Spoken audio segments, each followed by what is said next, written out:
it took me a long time, and I'm still working on boundaries. And I think, women were more prone to, okay, if somebody says, oh, can you do this for me? Yeah, sure. And I've learned ever since I came back here 3 years ago and seeing my friends and how they prioritize their families, and maybe because I was single and I didn't have kids. So if somebody would say, hey, can you do this for me? And I'm like, yeah, sure. Yeah. But when you're saying yes to somebody else, you're saying no to yourself. Rolling toward the unknown. When you're riding the big wheel, you're not alone.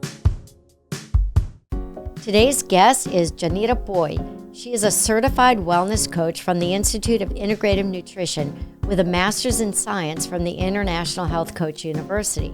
She is also a keynote speaker specializing in guiding women in their 40s through life's transformative transition using holistic wellness. Her personal journey through various life transitions equips her with a deep understanding and empathy, which she channels into empowering others to find clarity, confidence, and a renewed purpose. As a speaker, Yanira captivates audiences with her insightful strategies and actionable advice, encouraging everyone to turn midlife challenges into opportunities for growth and renewal. We'll get into some of the practical nuts and bolts of what you can do today to get started or continue on your own health and wellness journey. And today I have with me Yanira Puy. So, first of all, did I just say your name properly, Yanira? You did it. You did it. Great. And I don't, like I mentioned to you before, like how to pronounce my name, but it was funny because when I went to Emory University, Yeah. I don't know if it was me. I don't know who was the creative person because it was like 20 something years ago. But somebody said, I got it, because everybody was like, oh, is it Yanira? No, Yanira. Is it Juanita? No, Yanira. Is it, I mean, sometimes I felt like a disease, like is it diarrhea? No, Yanira, right? And somebody said, like, I got it. Like, do you need a beer? Like, you need a beer. Get rid of the beer and that's your name. And I'm like, oh my God, that's genius. I don't That's know. It might have been good. me. I don't know. That's good, Yanira. I actually could got it. use one. Where's the beer here? I know, right? We actually do have beer here. I mean, it's happy hour somewhere. It is. You know? I know. So I am so happy to have you here today. Thank you so much for being a guest. I just thought we could first talk about you and your background, and I just want people to understand a little bit about like what you do today. And then we'll get into kind of how you got there. Okay. But you are a wellness coach and a holistic wellness Yes. coach. So talk to people about, or talk to me a little about, like, what is a wellness coach? I have no idea. I believe that a wellness coach, or what I do with women, is to guide them to create the life that they deserve, using holistic wellness, right? When we think about when we think about health, and I do believe I'm a very healthy person, and when you think about health, and when you the World Health Organization, they talk about how health is not just the lack of disease, but also is a complete well-being in like mental, emotional, social, and physical, right? So when you talk about wellness coaching, you are talking about seeing health in a holistic way, in an integrative way. So for me, it's to guide people. What I do with women is to guide them so they can manage their thoughts, control how they feel, use nutrition, use physical activity so they can integrate and have the life that they deserve. And I really believe that we can all, and we were talking about it before, we can all create an amazing life. But for that, we need to take care of ourselves. And self-love is so important, because when you're loving yourself, you take care of your body, you take care of your emotions, you take care of the things that you think about, right? Yep. So what is the difference between, everybody talks about integrative medicines because you're certified from the Integrative Institute, right? Yeah, it's yes, IIN.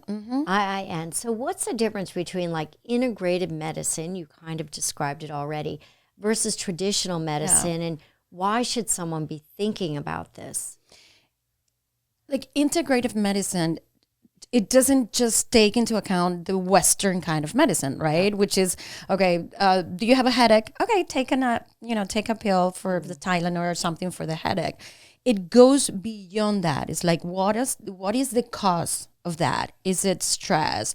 Is it, dehydration, whatever it is? So it's more a patient-centered thing. So it integrates Western medicine, the medicine, the doctors that we go to, with who you are. Because as we know, what we think, what we feel has an effect on our health.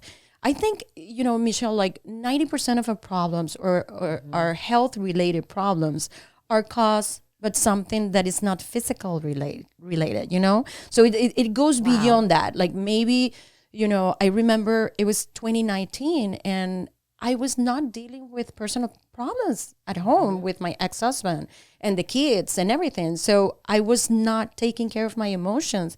And I got these really bad headaches. And I went from doctor to see what was going on.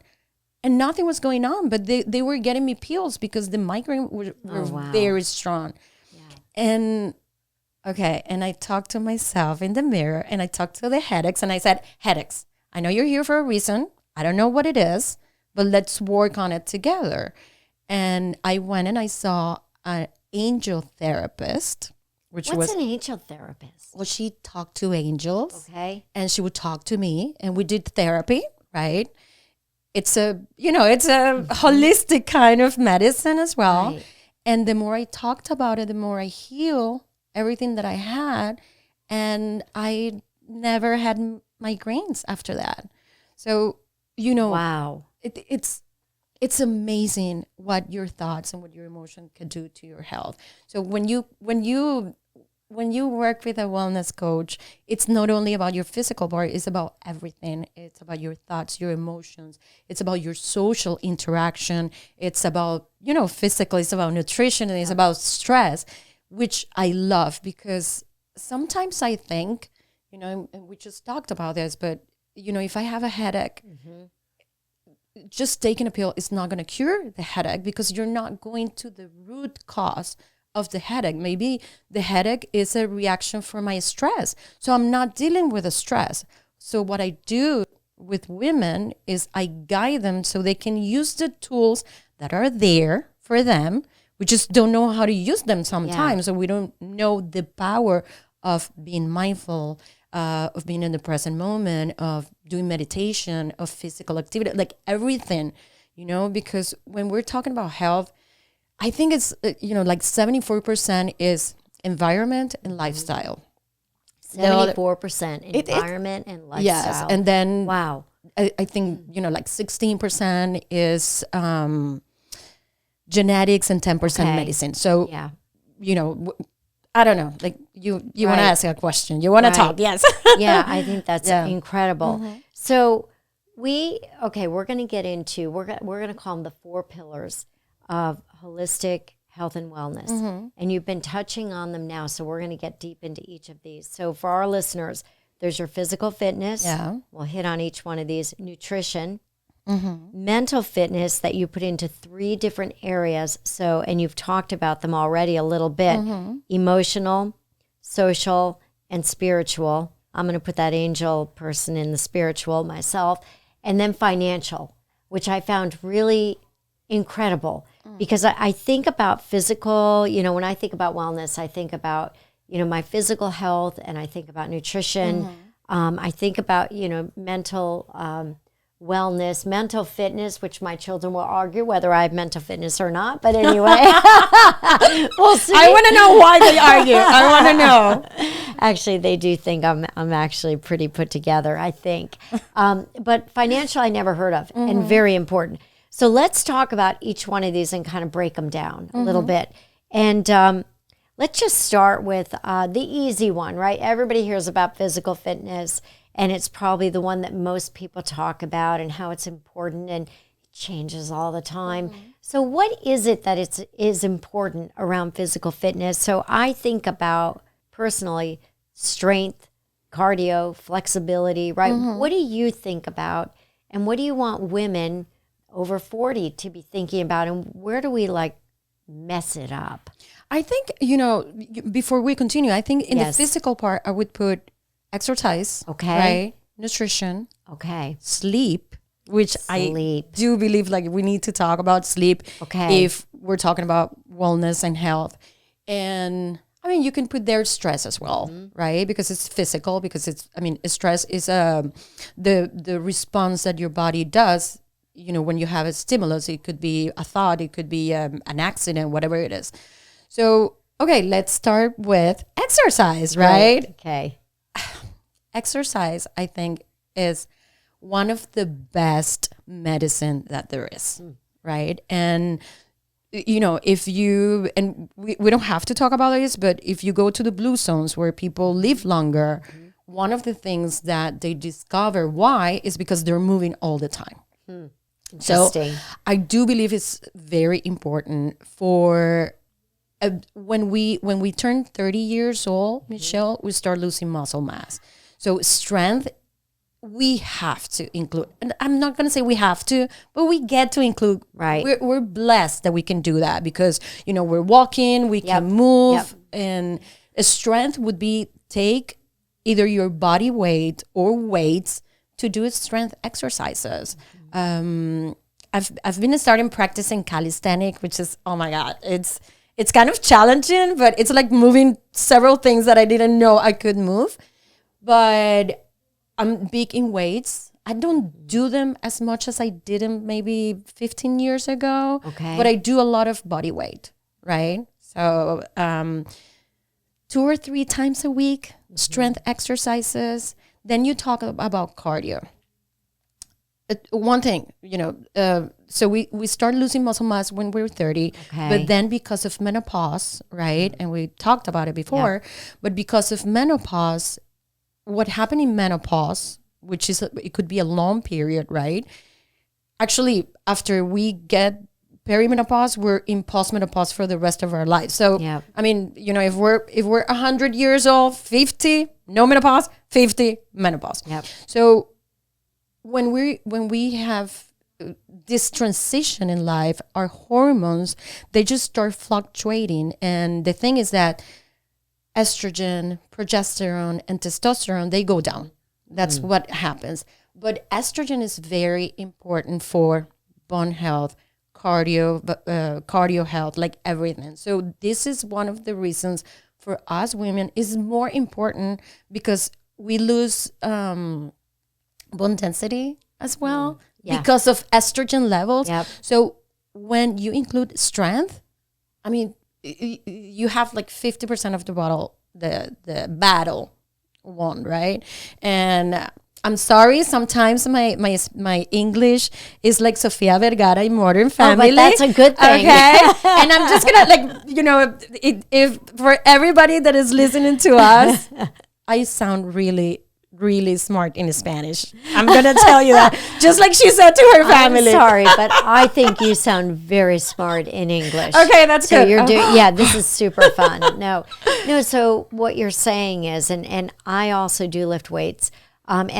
So you're petite. I'm very small person as well. So I've been always concerned about it, right? Losing bone density, and I'm a runner as well. But that strength training, I think, is very important because you're right, you lose it. And so I am a believer, and I think that it's a true fact. So I am, in my 50s, and I am past menopause. I went into menopause early. Yeah, it was not it was shocking for me as young as I was. But it wasn't a difficult thing. I will say that. I was pretty fortunate, but it was still shocking. But then I immediately started worrying about bone density and all these other things from being small as well as being in menopause. And I'm very intact, but I do work it. And it doesn't take a lot, does it? It doesn't. Yeah. It doesn't. I mean, and and I'm sorry, Michelle, you were going to say something and I interrupted go you. ahead. No, but you know, it doesn't have to take, 3 hours. Right. I used to work out 3 hours a day, but because I felt lonely, so I would go to the gym because I felt lonely. Now I don't feel lonely anymore. I should be feeling lonely so I can go to the gym more. But I mean, I was lacking some of the things in my life. So for me, exercise, I was going to the gym, I was meeting people. So for me, and I liked my trainer, so, It all worked. It all pretty well. But it doesn't have to take long. But one of the things that I do, and I promise, like when you change, if you want to change something, change your environment. Like, I don't know if you ever read Atomic Habits from James Clear. Yes. Okay. That's an amazing book. So one of the things that has worked for me and for my clients, work on your environment. Yeah. So for example, for the exercise part, I have a mini trampoline, like in the middle of the hallway. So every time I have to, go to my bedroom or something, I jump and then I keep going. Then I have 3 different sets of weights. And I have bands. Right. Mm-hmm. For example, I'm part of the Lola. It's a co-working space for women. And sometimes when I go there, I'm sitting down more. So I bring my bands and I just open and close my legs. And I'm working. Right. Because in my house, change your environment. I bought stand-up desktop. Yes. Yeah, I have one too. You do too? Yeah. So you can do small things that are going to have a big impact in your life. Right. So, and, cardio, it's also important to do. Mm-hmm. Why? Because of cardio. Like, I think for women, for older adults, like the first cause of death is cardiovascular disease. It is. So I was just talking to a doctor about this very recently. And what they told me was that more women, one woman dies every 80 seconds in the United States and of cardiac arrest. Like, who knew? And they also said that worldwide that more women die of cancer than the top 5 cancers. More women die of cardiac arrest than the top 5 cancers combined. Yeah. I had no idea. Well, it's because of estrogen levels, right? So estrogen also protects your heart. So the lining gets thinner. And this is one of the reasons, right, that we need to, like, if we do cardio, we're oxygenating our heart and we're making it stronger. Right. And, there's so many things that we can do, but definitely do that. I mean, even like jumping jacks, like do 100 jumping jacks, whatever you can. And it doesn't, you don't have to do it for an hour, but maybe if you take little breaks, if you're working, and that also helps. Right. Or, maybe something that I love about physical activity, like go into nature to walk. That's beautiful because not only you're exercising, right, but you're close to nature. Yes. And that helps you to relax. That releases oxytocin in your body. It calms you down. So it's like you're doing 3 things in one, right? Right. Mm-hmm. Yep. So I think one of the big takeaway messages are for people that think it's really daunting around the physical exercise. I'm like you. I used to exercise like a couple of hours or a few hours, but at a time and at one time.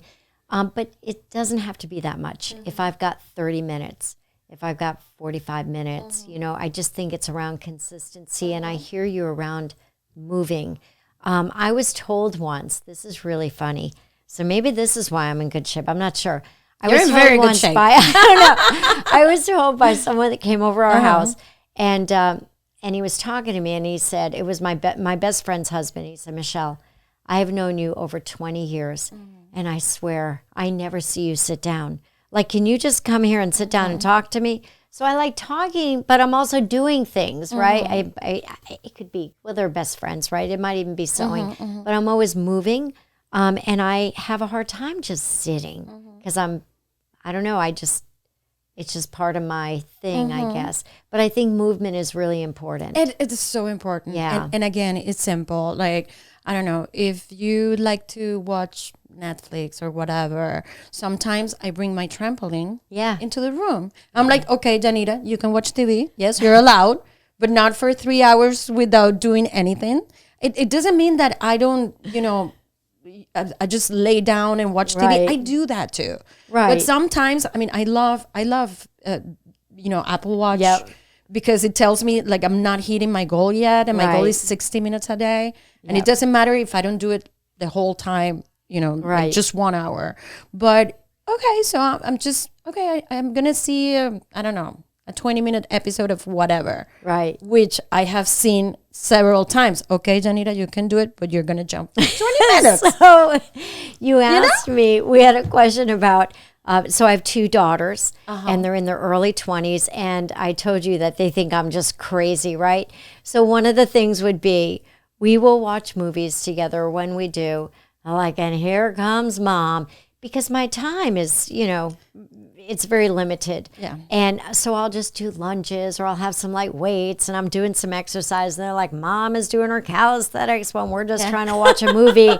But the priceless one was, so I do take my children, I would take them to like the midnight movie. So we go to the movies one night and I had I had 3 children and we were the only ones. It was so fun. It was like so great. I'm like, this is like a private showing. So of course I get out in the aisle and I'm doing lunges and I'm doing, some jumping jacks and just a few things, right? And all of a sudden my daughter, I hear her, Mom. I'm like, what? There's some real creepy guy sitting in the back. And I looked back and he was not a creepy guy, but I'm sure it was someone wondering, what is this woman doing? Jumping and stretching and lunging in the movie theater. So wherever you can do it. Yeah. I mean, again, it doesn't take too long. So, yeah. So let's talk about emotional well-being. Emotional well-being. Okay, so I have to, when we talk about emotional well-being, we talk about our feelings and our emotions and what we feel, right?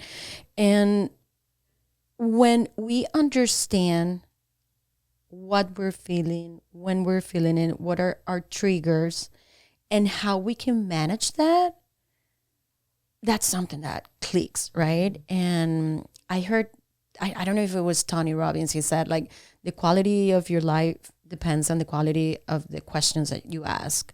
So I ask myself a lot. Like, if I'm feeling, I think it was like a month ago, I didn't want to do anything during the weekend. Yeah. And I was just, Michelle, like a mommy in my bed watching TV. Like, I didn't feel like I wanted to do anything. And I started asking myself, like, why? Why are you feeling this way? Why are you sad? And I mean, it's not only menopause for sure, but it has to do with all the changes that, I'm experiencing in my life. I came here 3 years ago again, and I'm building my life doing something different. Right. And it's challenging. I'm not going to say it's tough, because sometimes I think those words are, I don't know, like not bad words, but are negative words. I want to say challenging. And, it takes a lot to build a business, to be creative, to put yourself out there, to leave your comfort zone. So I have all these emotions all the time, but I have learned how to manage my emotion. And that's what emotional intelligence is, right? So I'm a person, I don't get mad that much. If you do something to me, I don't say, oh, Michelle did this to me, or Michelle yelled at me. I'm like, Michelle, yell. Maybe I'm a very empathetic person, so I understand that maybe you're going through something, right? And maybe you yell, not at me. I've learned not to take things personally. So that calms me down, because I don't see you as a threat.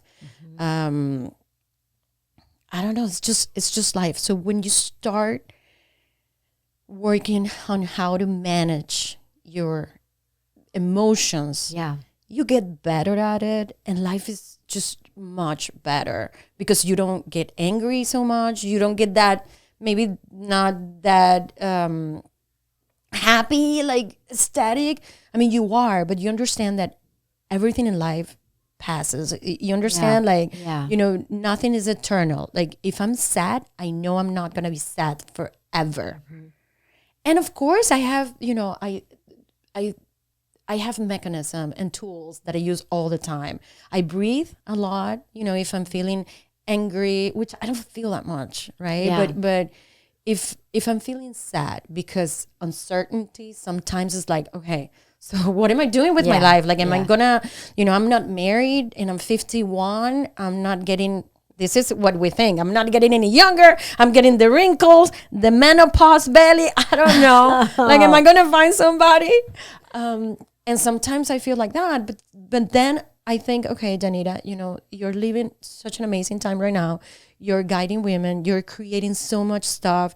You're giving people hope, and maybe this is the time to work on your purpose. And once you are ready, that person is going to come into your life.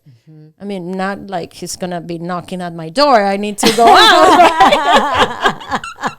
But so I calm myself down. And when I do that, nothing is that bad or nothing is that good, because I know it can go either way. So, exercise helps me with dealing with emotions, meditation. I meditate every single day.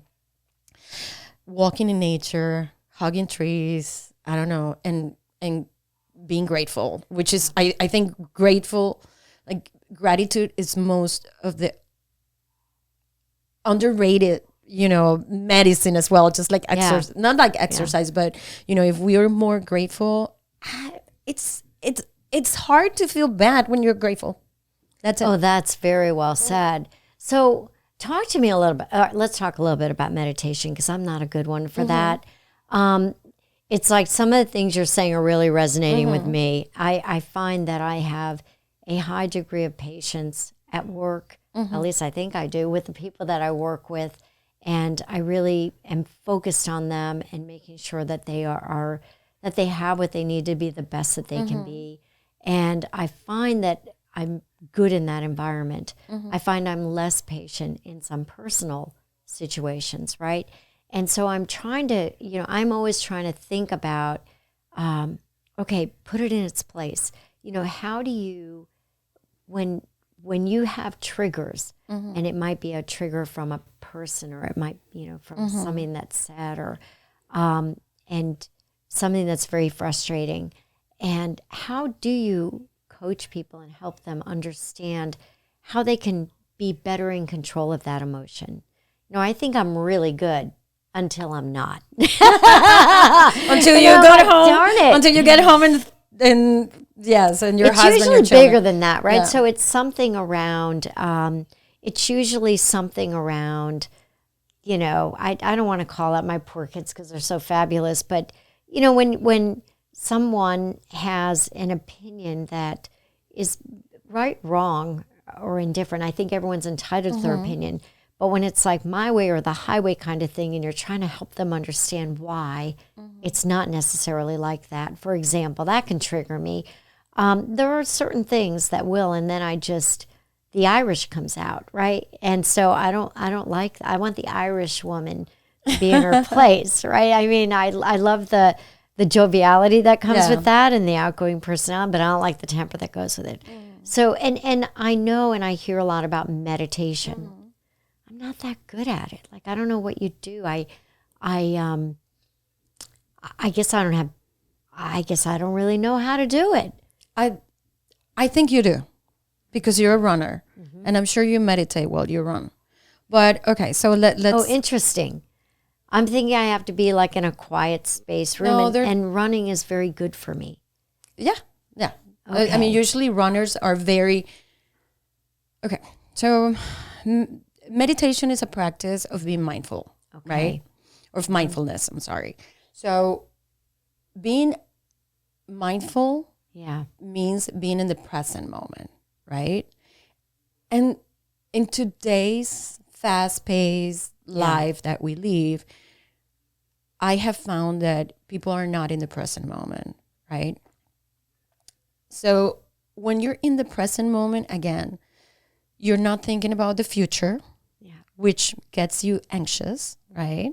Or you're not thinking about the past, which can make you longing, like, I don't know, like, Okay, so I'm going to go back to data, right? Okay. We have 60,000 thoughts a day. Wow. That's a lot of thoughts, right? So we're all the time thinking. And 90% of them, according to research, right? 90% of them are the same yesterday, today, and tomorrow. Wow. So we're thinking the same thing, Michelle, all the time. And 80% of them are negative. So it's not like I'm thinking, oh, you know, my life is going to be so beautiful when I find somebody. I'm thinking negative, like, am I going to find somebody? You know, I'm like crying, like, really, I don't want to end up alone, which it could, it's not that bad. But anyway, right? Or I'm thinking about the past. Why did I marry this guy? I could have married another one. Or why didn't I start my business before? Or so we go from the future to the past to the future, right? Mm-hmm. And the thing is that we're 95% subconscious and 5% conscious. So it's very hard. If you want to change your life, you have to change what you think. Wow. I mean, think about it. Mm-hmm. So the way you think determines the way you feel, because every thought is associated with an emotion, right? Mm-hmm. And the way you feel determines the way you act, the things that you do. And the way you act determines your life, your future, everything. So if I'm thinking all the time, 80% of the time, negative thoughts, how am I going to feel? Sad, angry, envious, whatever it is, right? Just, you know, like negative emotions. And what am I going to do? Maybe nothing, or maybe yell at people or something. Mm-hmm. So once you're aware, which is not that easy. Why? Because we're just 5% conscious. And if I tell you, okay, so I mean, do you need to think about how to brush your teeth or how to make coffee? No, you're doing everything in automatic, right? You're not thinking about it. You're not aware of it. If you're not aware of what you think, how are you going to change it? But the more in the present moment that you are, like tools like breathing, meditation, running, walking in nature, the more you're in the present moment, the more you know, if you caught yourself thinking about that you're angry because you went home and something happened, bring yourself back to the present moment, which is the only moment that you can do something, right? You cannot do anything in the future. You cannot do anything in the past. You can do things in the present moment. The more you're here, the better you're going to feel. Yeah. So, you know, you were talking before about these situations that get out of control, that the Irish woman, just like the crazy bitch, comes to your life. Okay, so breathe in and breathe out 3 times. And I promise you, just because you're breathing, you're giving less power to the emotion that you feel. Yeah. Just by breathing. So that's it. Then do not blame the other person. Don't take yourself like the victim, because the victim means that it's somebody else's fault. Yep. No. I mean, you know, 10% are the things that happen to us, and 90% is how we react to it. That's right. And that moment, we have a choice. And then the third thing, I would say boundaries. You know, it took me a long time, and I'm still working on boundaries. And I think, you know, women were more prone to, okay, if somebody says, oh, can you do this for me? Yeah, sure. And I've learned ever since I came back here 3 years ago and seeing my friends and how they prioritize their families, and maybe because I was single and I didn't have kids. So if somebody would say, hey, can you do this for me? And I'm like, yeah, sure. Yeah. But when you're saying yes to somebody else, you're saying no to yourself. Yeah. And you're not going to feel good. And that is a trigger in most people. So boundaries are important. Wow, that's very interesting. And I think you're right. I don't think women give themselves enough space on that. So I'll tell you, I'm going to give a shout out to my youngest daughter, Katie, because she just this week. So I'm not, by the way, I should clarify, I'm not much of a yeller or anything. I'll get anxious, right? I'll get anxious. But she came in, so we were doing our holiday party here at Sales Globe. You know, I'm a partner here at a consulting firm. And we had people flying in from across the country. It was a lot of work getting things all together. And I'm running late. I'm always running late. Why? That's a real problem. I'm working on that because it's a problem. You know, I get up really early in the morning. I am constantly doing, you know, like I'm working all day long, but for whatever reason. So now I'm running late. And my daughter comes walking in the house. And now I've probably got 15 minutes to get me together, right? The house is together. The food is, the catering order is there. Like the cake is there. Everything is there, but not me. And so I'm like, oh my God. And she stopped me. And I did this, both my girls from the time they were very little. And she said to me, Mom, stop, breathe 3 times. And we just stood there and I said, thank you, sweetheart. Now you can help me with my ponytail. And she helped me get ready and I was out the door and I got 15 beautiful minutes with her. So anyway, so it's really important. When you think about mental fitness, you mentioned part of it's emotional, you mentioned stress, you mentioned sleep. Or is that in the physical? I would say physical. Physical. And, you know, nutrition and sleep. And let's talk about it just for a moment. Yeah. You know, how do you feel when you don't sleep? How do you feel? I don't feel like I'm a little bit flat. I don't feel like I'm as productive. Right. I definitely don't feel, you know, as energetic. And then I've got as much to give to others. I will say that if I don't have a good night's sleep. Most likely cranky. I wouldn't say cranky, but no. Where's the Irish woman when you need it? Yes, please, cranky. Yes, cranky. Cranky. So, I mean, not in a very good mood. Right. You don't have lots of energy. No. You're not focused. Yep. So productivity goes down. So a lot of things are going on. Yep. When we sleep, Michelle, things happen, right? Memory goes to the hippocampus. So you develop more memory if you sleep better. Hormone regulation. Your body synthesizes protein, which we need, right, to build muscles, to repair and growth. A lot of things are going on when we sleep. So we do need to sleep. And sleep is not a luxury. It's a necessity. Yeah. If you want to have a better life, if you want to thrive, if you want to be focused, sleep 8 hours if you can, between 7 and 9 hours. And I do hear a lot with, you know, from friends or people that, I just need 5 hours. I mean, over study, it tells you that you're not going to thrive with that little, right? I know, because I was a 5 hour for decades. Oh, really? And I'm pushing to get 6 to 7. I really am focused on it. But what happens when people are sleep deprived? Well, like what happens to them just physically? like I mentioned to you. Yeah. Like, okay, one of the things, your immune system goes down. Like it doesn't shut off, but it's not thriving and it's not working on it should, right? And when that happens, you get sicker. It's a fact, right?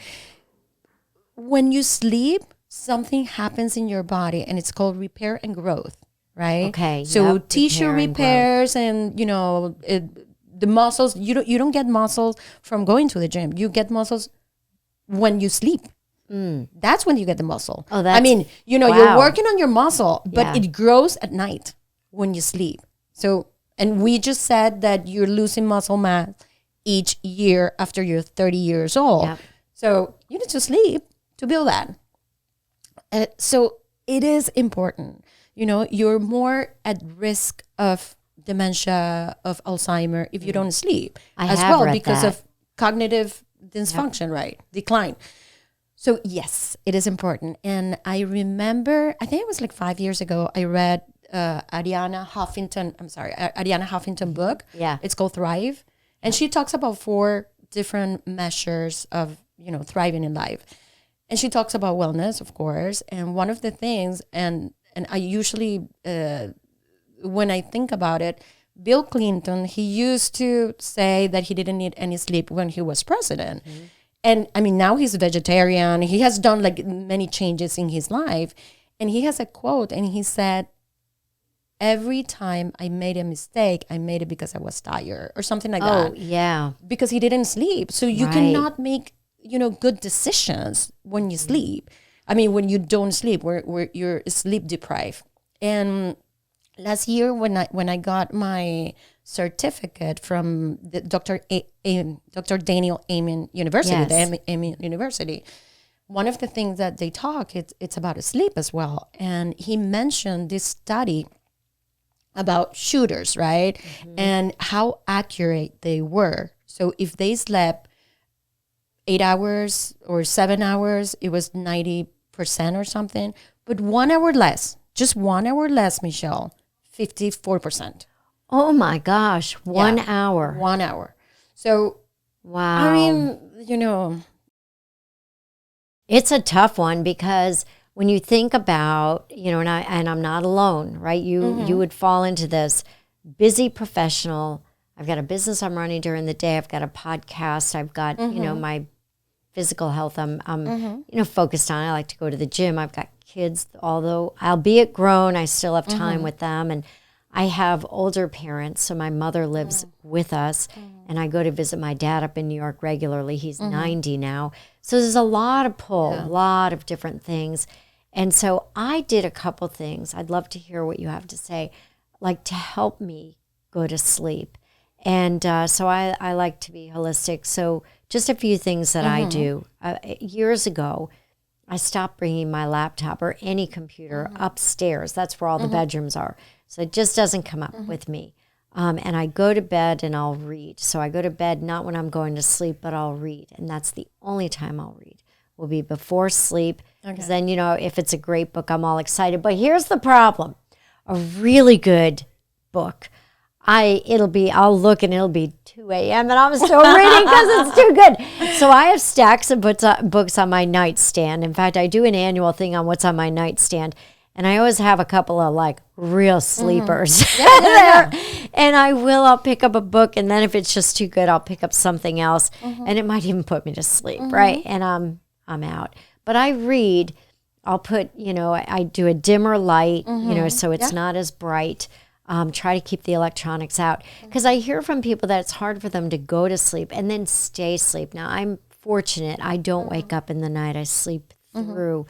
But I do wake up like at 5:30, for the most part, whether my alarm is set or not. And for the most part, whether I go to bed at 10 or 12. But what have you found gives you a good night's sleep? How do you go to sleep? One of the gadgets that I bought this year, because I saw it from Dave Asprey, he's huge in biohacking, and he got some blue light blocking glasses. So I wear them at least 2 hours or 3 hours before I go to bed. Oh, very good. Okay. And I don't have a problem to sleep. Yep. Like I go to bed and I've had these problems before. So before I love just to wake up and see my trees and everything. Yeah. But I decided, just because everything that you read about sleep is like you need blackouts, right? So you really do need a very black environment. Then I sleep either with a fan or cooler, AC, because I think it's like you need to be like 1 Fahrenheit degree less than your body. Okay. Right? So, that's something important. Yep. So I usually sleep with 68, 69 degrees. Okay. So it's cooler and makes me sleep better. And the glasses are very cool because the thing is that our body starts producing melatonin. Right. So every time we have the blue light, and the blue light is what electronics have, right? Okay. The TV, the computer, the iPad, the iPhone, whatever you have, right? It has blue light, so we're able to see all the colors. And that stops producing melatonin in your body. And melatonin is the hormone that helps you sleep, or go to sleep. Yep. So that's something that I really, really like. And then like the dimmer lights. Actually, I turn off the lights. But if I'm watching TV, I don't read at night. I should. I don't. But I'm wearing my glasses while I watch. Oh, that's great. TV. Yeah. Yep, I think So that's great. something important. Yep. So I exercise when I'm watching TV. I think that's pretty funny. Hey, it's Michelle. Thank you so much for listening today. If you enjoy our podcast and know someone who you believe would make a great guest, I would love to hear from you. Feel free to connect with me on LinkedIn and let's talk. I'd love to hear your feedback, and as always, may it inspire you in your own personal and professional journey of life.